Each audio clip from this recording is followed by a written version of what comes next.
So Donald Trump has made roughly 13,316 statements about what he plans to do on day one of his administration. Now, it's not just Donald Trump. This is something all politicians do, or a lot of politicians do. Like, on day one, I'm going to do X, Y, and Z. And then eventually it just becomes a list that's impossible. It's hard to get fucking anything done. But let me go ahead and give you what he said, because it's pretty funny. So he says, on day one, I want to enforce United States law. I like how vague and broad that is. Like, what? What does that even mean? He says, begin work on a border wall. You're just going to begin work on it? Pretty sure that needs congressional approval. No, I'm just going to do it. Okay, more. Pursue a constitutional amendment to put term limits on Congress. Okay, now that's interesting. You're certainly not going to be able to do that on day one, but that's an interesting thought. You know, I'm open on term limits. I have like mixed feelings on it. I don't think it does what the intended goal is, which people say is, oh, I want to limit corruption. Well, that doesn't really happen, because you could just be in there for a short amount of time and be corrupt. So that has more to do with the funding of the politicians.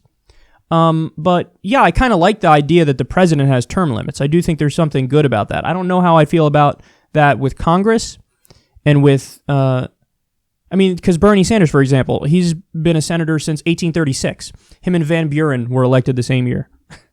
Well, I don't have no idea if Van Buren was elected in 1836. But he's been in there forever, and he's been good all along. So, you know, there's an argument for him, there's an argument against him. But he's not going to get him done on day one. All right, more. He says, institute a hiring freeze for most federal workers. Eliminate 2 regulations for every one passed. I don't even get... Okay, but that's just so made up. Like, in theory, that sounds good to people on the right, but, like, when you actually have to implement it, it's just ridiculous. So, for example, he wants to eliminate the FDA and the EPA. Well, then, I hope you're ready for many foodborne illnesses to break out across the country. Like, they say these things like there's no consequences, there's no downsides. There's massive downsides. What, are you crazy? Of course there are. Okay, more. 5-year ban on White House and congressional officials becoming lobbyists. I'd make that a lifetime ban. Impose lifetime ban on White House officials lobbying for foreign governments. Interesting. Which is not a bad idea, but it's a little weird because, Paul Manafort, his former campaign manager, had ties to Ukraine, had ties to Russia. I'm not saying, by the way, the ones about Trump seem like speculation to me more than have been proven. Paul Manafort has been proven. He does have ties to Russia. He does have ties to Ukraine.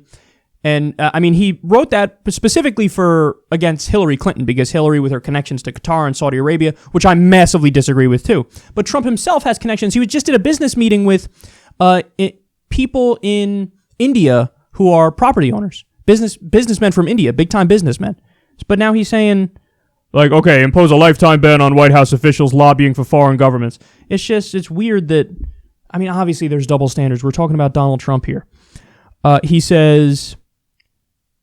withdraw from the Trans-Pacific Partnership. Hey, man, you got a partner on that one if you stick to it. But I fear he might do the same trick that Hillary Clinton was going to do, which is, I'm against it, but we tweaked a few provisions, and now it's no longer the TPP. Now it's the Trump trade deal, TTD, and it's going to be tremendous, believe me. So let's pass it. I think that's still a possibility. Label China a currency manipulator. Oh, boy. Don't spark a trade war. They were warning about that the other day. Begin work to end foreign trading abuses. Lift roadblocks on the Keystone Pipeline. Here we go.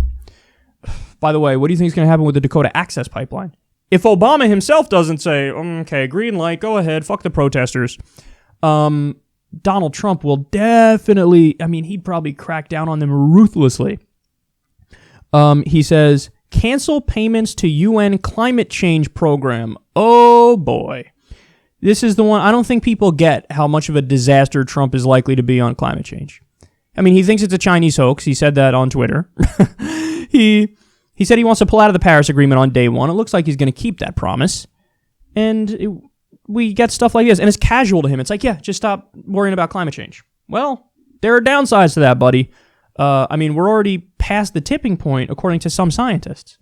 We got to act now. Sea level rise is inevitable, but even natural disasters that get even worse are coming. They're already increasing.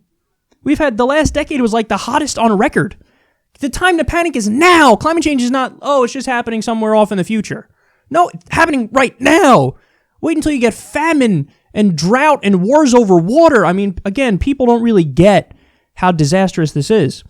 And then he also says, but by the way, this is all first day. So he's not even going to be able to do 10% of this. He says, repeal Obamacare, end the war on coal, begin renegotiating NAFTA, remove criminal illegal aliens, cancel unconstitutional executive actions, which, by the way, means all executive orders that Obama did. They're just going to cancel all of them. Mitch McConnell already told them, I want you to cancel all of them. And there's a lot of good ones Obama did. So, for example, the increase for overtime payment. Obama expanded people who get overtime pay by law.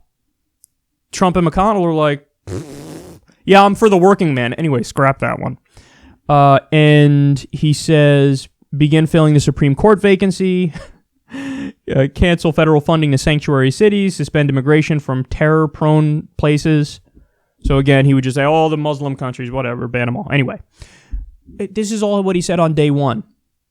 Okay, guys, like, can we be just a little bit reasonable here and understand that this makes him a fucking gigantic liar?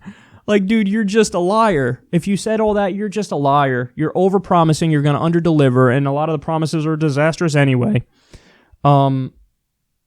He's so full of shit, and he somehow gets away with it, seemingly more than any other politician. I mean, he won the fucking election. Not saying Hillary Clinton wasn't a bullshitter, she certainly was. But I mean, this guy, good googly moogly, all of that on day one? My ass cheeks on day one.